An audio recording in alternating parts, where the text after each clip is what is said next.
Well, hey there, you're on the internet, I have some free time, and welcome to the Triple N Network, where all you newbie nib nerds can find all the news you'll need. Let's look at an ink today, shall we? Now, today's ink, I have in sample form. It's by Diamine, Blaze Orange. I'm going to call it one of their lighter shades of orange. It's orange,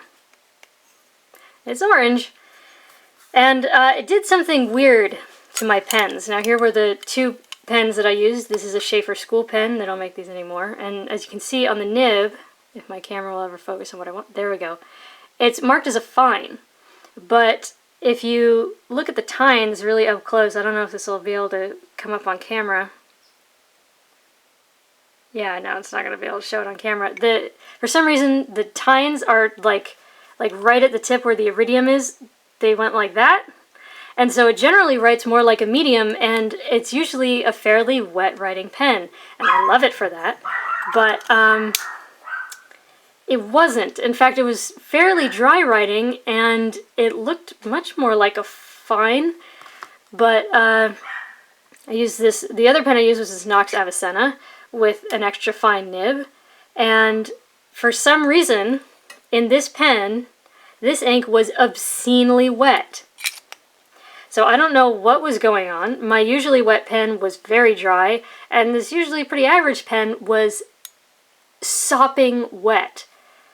So I honestly don't know what to make of this ink. I don't know if it's wet or if it's dry or what, because my pens were acting really weird.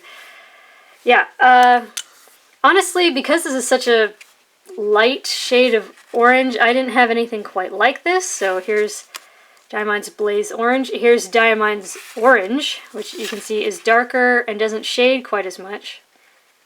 And here's Noodler's Apache Sunset, which is my light orange, and you can still see it's dark, and of course it shades a great deal more. So yeah. Let's check out the chromatography. Here's how you're supposed to do the chromatography. You can kind of see where the initial drop was put. It's very light. In fact, it's showing up on camera a good deal more clearly than it is in person. But then there's this sort of big, mostly empty space, and then you see orange, and then you see this bright shock of yellow right up at the top. And then I let it dry, at which point there's essentially no real difference. The bottom of the dot seems to be darker. The haze is like 2% darker, and then the rest is the same. So, yeah. Check out the paper test. Clairefontaine 90 grams per square meter. I'll hold this still so you can get a good look. See? It's a light orange. It's a thin orange. It makes the lines on the Sayas paper look quite dark. And as you can see through the wettest parts, you can see every line on the Sayas paper. Now, again, this is what I mean. So this is the Sheaffer pen, and it's usually pretty wet. And here there's just this little boop. And then this extra fine, yeah, I don't know what to make of that. But yeah, the extra fine took 14 seconds, and the fine that I generally call a medium took 8. And if you'll see, I mean, the shading is much more pronounced in the extra fine, whereas this is very consistent. But yeah, so all of this was the extra fine, and then this was the Sheaffer School Pen. So ignore that, what I say about the flow, because I feel like I honestly can't tell. But yeah, so there's that. And then, as we probably would have predicted, there's not a lot of water resistance. The extra fine remains a tiny bit more, but I think that's because, well, it puts down more ink. Also, I love how you can tell which bit was which by the dots and the lines. That's almost amusing. Next up is Rhodia, 80 grams per square meter. Where, again, I mean, the Sheaffer School Pen, it's much lighter. There's almost like a mild halo effect going on in here, but this Knox Avicenna is darker because it's much wetter. You get a lot more shading in that one, but even still, like here in the darkest parts, you can still see the lines from this quadrilateral paper. And again, you can see just how wet that extra fine must have been. So I don't know what was going on. I've used this pen since then to use another test, test another ink, and it's fine. It's the regular moderate extra fine I've known it to be. So I don't know what was going on with this ink. But the Sheaffer took 7 seconds and the Knox took 16. Now, this is the Sheaffer, and this is the Knox. You can definitely tell a difference. I prefer this darker ink. This is, it's too light to comfortably read. Yeah, so, and again, on the water test, you can really clearly tell which pen was used for what. So the Sheaffer is just gone. The Avicenna is still barely there. Actually, the camera's darkening it up a bit. And you can also tell which lines and dots were which, so. Yep. Next up is Tomoe River Paper, which is known for bringing out shading, which it kind of did. But again, it really, I feel like this orange is just a little undersaturated. It looks a little watery. There should be a little bit more ink in this ink, but if you want a light orange, this is a very lovely light orange. The shade is nice. If you want a lot of, or I mean, like the color, the tone of the orange is nice. If you want a lot of shading in an orange, this would be good. Of course, I'd recommend Apache Sunset first for several reasons, but yeah, so there's that. But here you also get this kind of lovely halo effect on the Tomoe River. Do you see that? But yeah, I mean, I like that. But again, you can tell just how wet that was. And you can tell that I didn't even get all the ink on my finger. But yeah, the Knox took 19 seconds to dry. The Sheaffer took 9. And here, because of the way this paper makes ink dry and makes ink pool, I feel like the Sheaffer, where it's really thin, it's not comfortable to read, really. And again, you can really distinctly tell which pen wrote what. So, yeah. I mean, here you really see some of that halo effect. I hope this will come up on camera. This, like, dark outline and the shading. But, yeah. Anyways. And this paper usually loves to let ink slide away when you add more water, which it mostly did. There's a tiny, tiny bit left from the Knox, and again, you can tell which one was which. But the Sheaffer's just gone. So, yeah.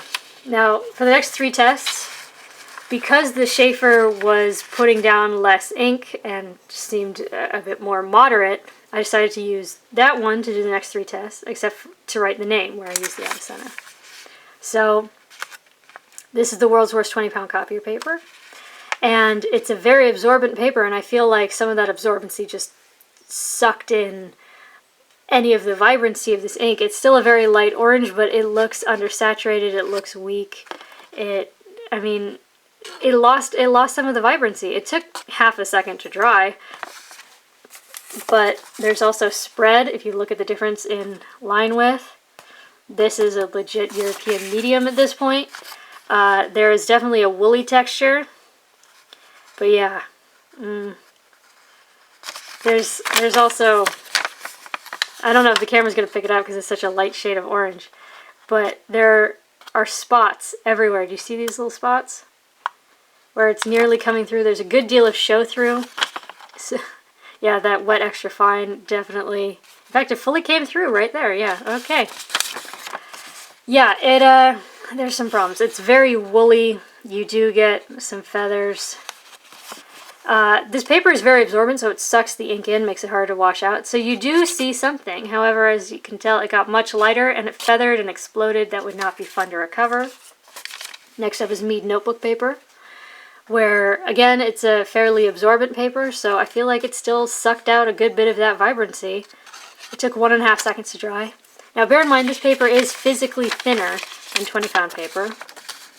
So, okay, that's the really wet extra fine, but still, look at that really wet extra fine. I mean, it nearly came through, and then you get this orangey echo all throughout. So, I mean, the ink is so light that maybe, you know, you could write on both sides, but still, yeah, there's